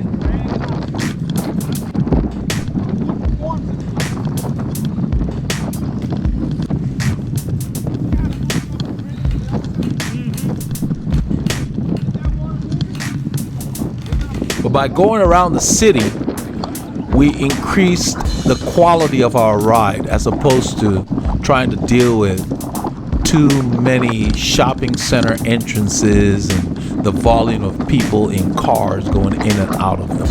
This took us on these quiet country roads, beautiful trees, nice pastures. You know, you'll see some animals we come across. So even though we're in a city here, people still have their animals that they keep on their, on their pasture.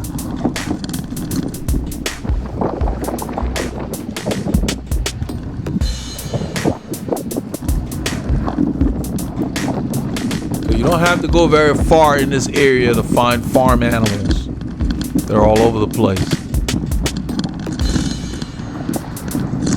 We'll come across a bunch of cows in this corner here, and I start to tell them that they need to move up north because the cows up north must be eating better because they look bigger and healthier.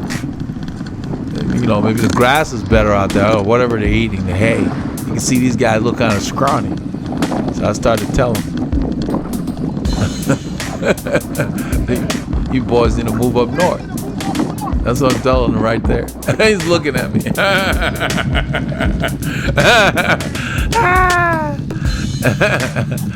Oh, man.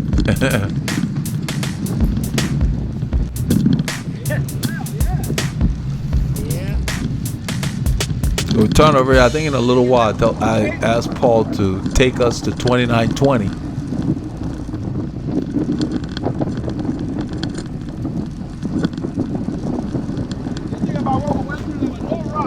Yeah.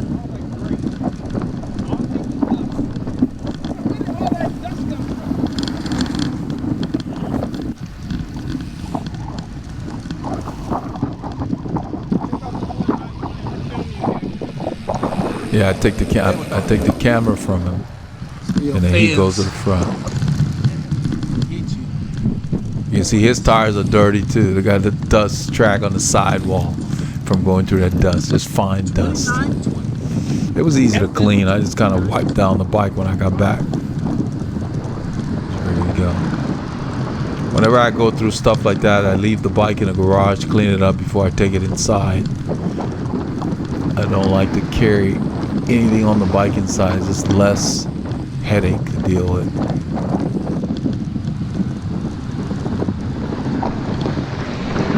Leave it in the mud room in the garage and clean it there and just wipe it down. That's it. Wipe the main tubes, wipe the tires, clean the chain. It was ready to go.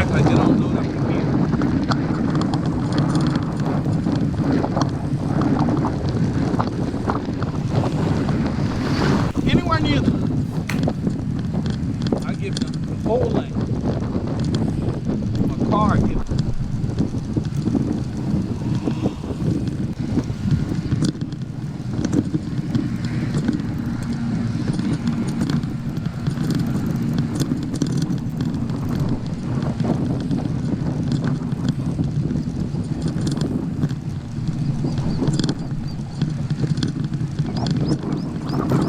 So the wind's kind of light here. I mean, we don't have a whole lot of gusting or anything. There's a lot of shelter. You got trees around, buildings. So just slight breeze. There's a nice reprieve, and it's flat in here.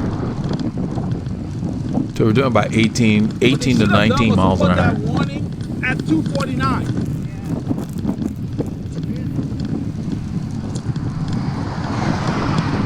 So if you're coming through, you have to go back.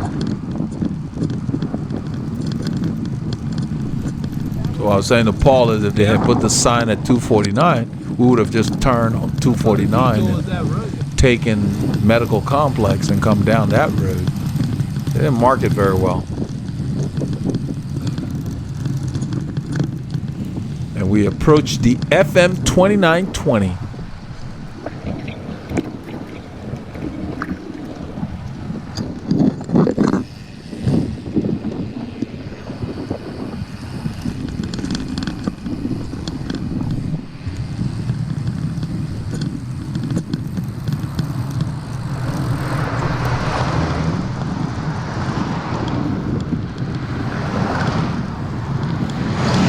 On 2920, since it has a nice shoulder, we just turn onto the shoulder here. It's not the smoothest road, but what I like about it is it's challenging. It's not perfectly flat. It has a rough, gritty surface, and there's a lot of wind that's just exposed out here.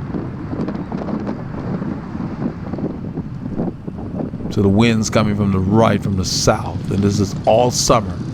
Where the wind comes from.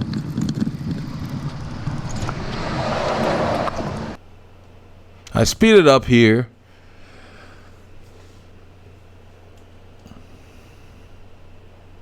We're talking about the new construction. They're widening this road. So what they're doing is moving all the utilities to the right. You can see all the new stuff on the right. So they can widen the road. The growth of the area.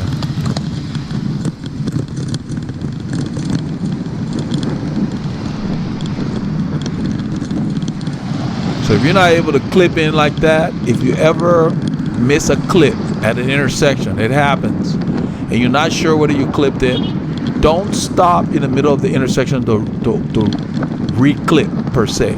Let your foot that's not clipped in just kind of rest lightly on the pedal. Use your foot that's clipped in to get you through the intersection. Just leave that foot there. Don't put a lot of pressure on it. Once you get through the intersection, then you can verify whether you clipped in or not. But don't try not to stop in the middle of the intersection to check to see if you clipped in. Use the clipped in foot and get yourself through. But don't put pressure on the one that you're not sure of, because if it slips, that pedal will snap and it can hit you in the shin.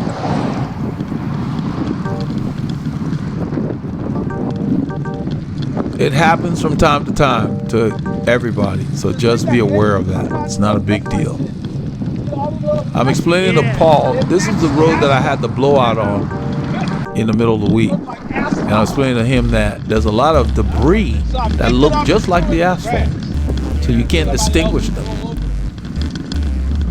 God, look at the road I'm riding. I'm like, what the heck is that? Yeah, like something like that. Because I always read the road. I know where my tires are going.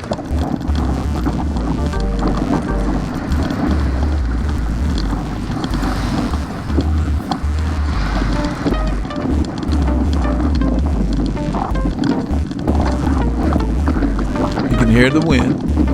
It's picked up.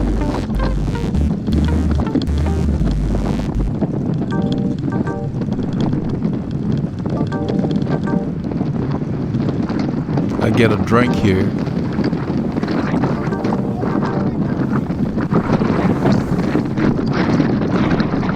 The wind's picking up even more. I'm telling him, it seems like it's coming now from the north at an angle, which is really weird because it was blowing from the south, which is on our right. It seems to be everywhere. Because earlier I had motioned to him where the draft would be.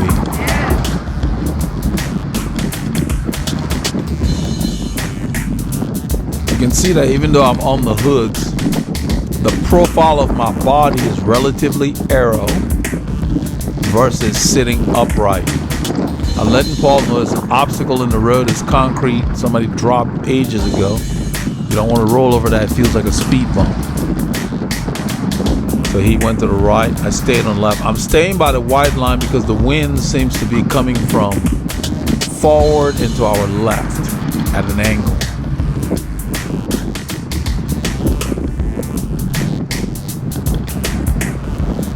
At this moment anyway, because it can change.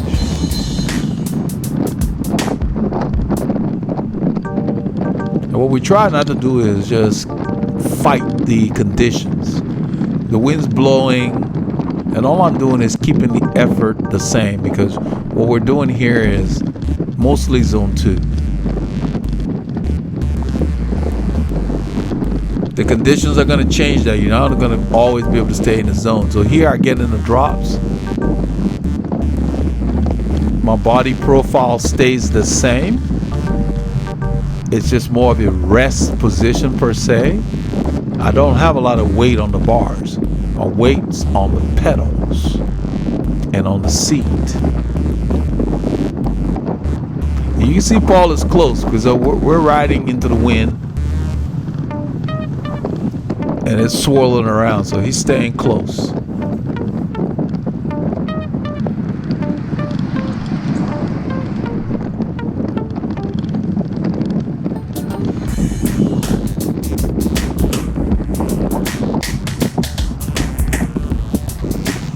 The speed's gonna vary between 29 and 32 kilometers an hour, depending on what the conditions are doing or the grade of the road. I don't really pay too much attention to speed. I pay attention to effort. Am I putting out the intended effort?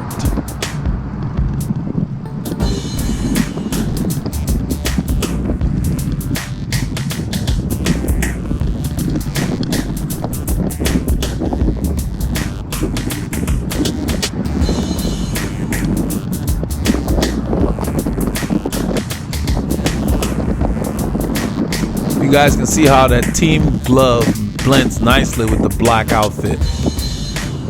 and it gives the nice color in the front, the contrast from my black tape, so road users coming on the opposite direction can see. It's very visible. My hands are visible.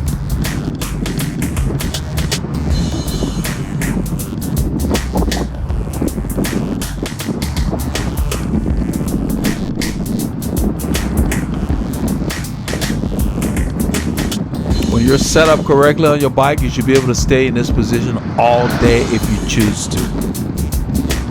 I'm just as comfortable in the drops as I am on the hoods, the tops, all of that. My position does not change. My torso's position changes. You can see it helps you get through the wind. If you can't use these positions, all the positions on your bars, that means your setup is off.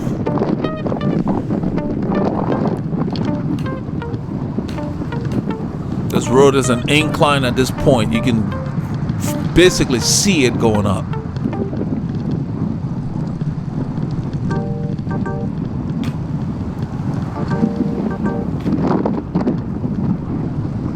Paul gets even closer because the wind is picking up.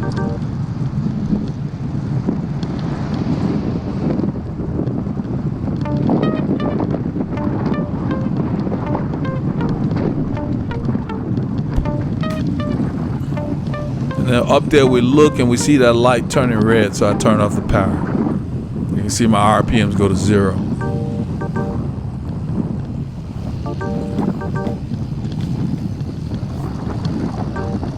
These tires feel like they're gliding. I'm telling you, man. That's how I feel it now. Yeah, I mean this feels like aggressive. Yeah, it's more. Oh, yeah. Paul's talking about It's blade. He just said the snow. blade, the bike he's on feels very aggressive. More comfortable, Yeah. That's what we're talking about. I asked him whether he notices a difference between his bikes. He says the Velo is the most comfortable as far as feel.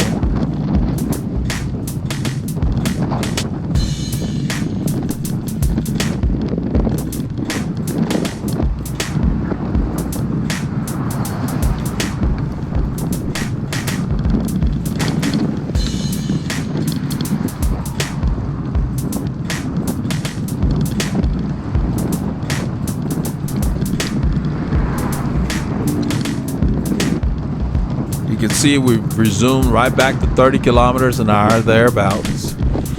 Basically same effort after the stop at the light. We're trying to make sure we don't let our intensity go too low. I'm trying to make this light up here. I don't want to stand on this corner. It's hot. There's a 2x4 over there pointed at. This should have been the bike lane. I don't know why they moved it all the way to the right to put that design over there. Because this lines up. When you get across here, this lines up. That's why I'm in this lane. It lines up with this shoulder right here.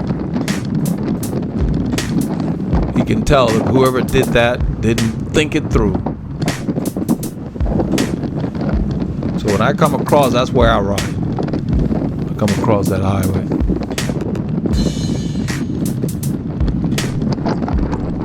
And it's always like this. It's like you're out in the open plains and the wind is just buffeting. Nothing out here stops the wind. It's exposed.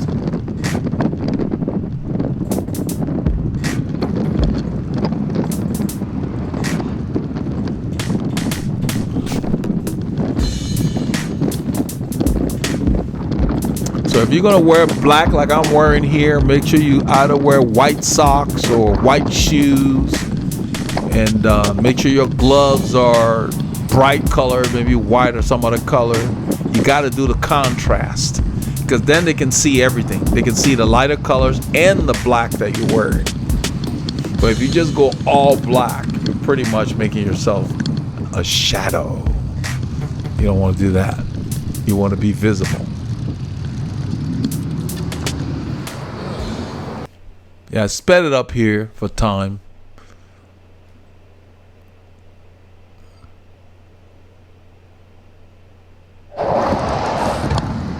think here Paul takes the lead. I think this is where he said we're actually going into the wind, and he takes off and he cranks the pace up. And after a while, he mentions to me that his heart rate went from 143 being in the draft to 174, something like that. You know, so that's like 30 beats. And so I explained to him that, you know, and it's at the end of the film we talk about how he needs to regulate his cadence.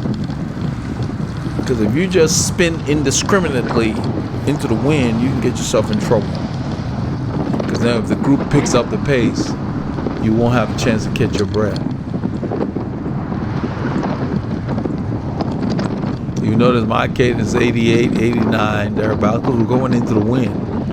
When you're climbing or going into the wind, where you have a lot of load, you need to be careful about over-revving. Don't spin too long. Spin high cadence for the acceleration. And then once you get to whatever speed you want, shift up and use your muscular system to maintain the speed. Yeah, the road kind of chewed up over there.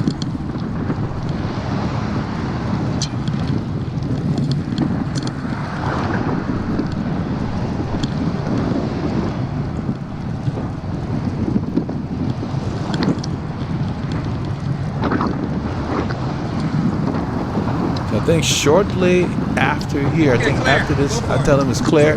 I told him to use the road because there was no car coming, but he heard me late. As we go through here, the gimbal kind of quit on me. The power went dead. Now, I don't know if the battery was out. It's kind of premature. The thing should last 5 hours. So that's some of the stuff we're working on troubleshooting. So I basically grabbed the camera here and straightened it up manually. I'm holding the camera. Hold on. And I took it off the gimbal and put the gimbal in my jersey. Well, I was holding the head, and that's why it came out. So we can still film like this. You can even hold it like this. It's better. See, it doesn't shake that much. So I'm showing Paul how I'm holding the camera. Yeah, as long as it's not touching the bike, you're good. Suggesting that he doesn't touch the bike because it bounces. And I'm showing him to hold it on the side. So you can see the gimbal in my back there in the middle pocket. I took the camera off the gimbal, put the gimbal in my middle pocket. The gimbal weighs an extra, almost a pound, so like 400 grams thereabout.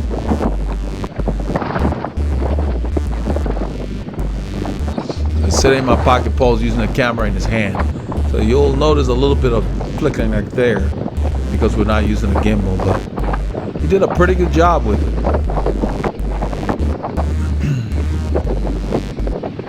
But I don't know why it ran out so early. It should last 5 hours. It only lasted 3. I don't know if the battery is aging or not.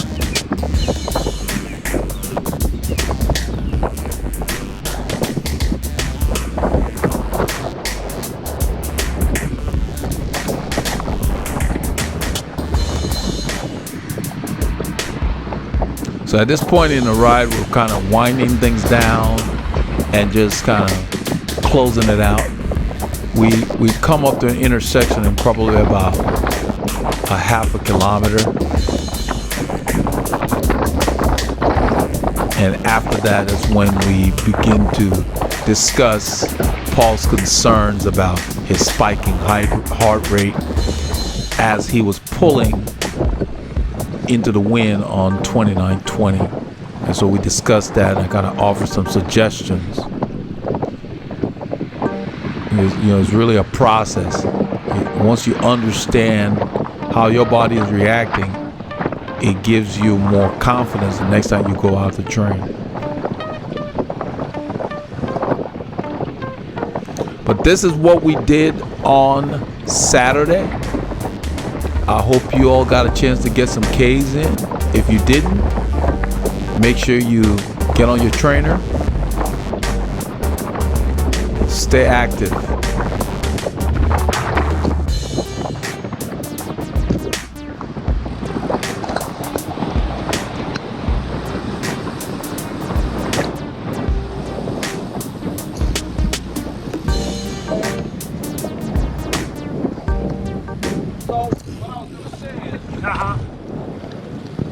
rate is just one indicator, and it's unique to each person.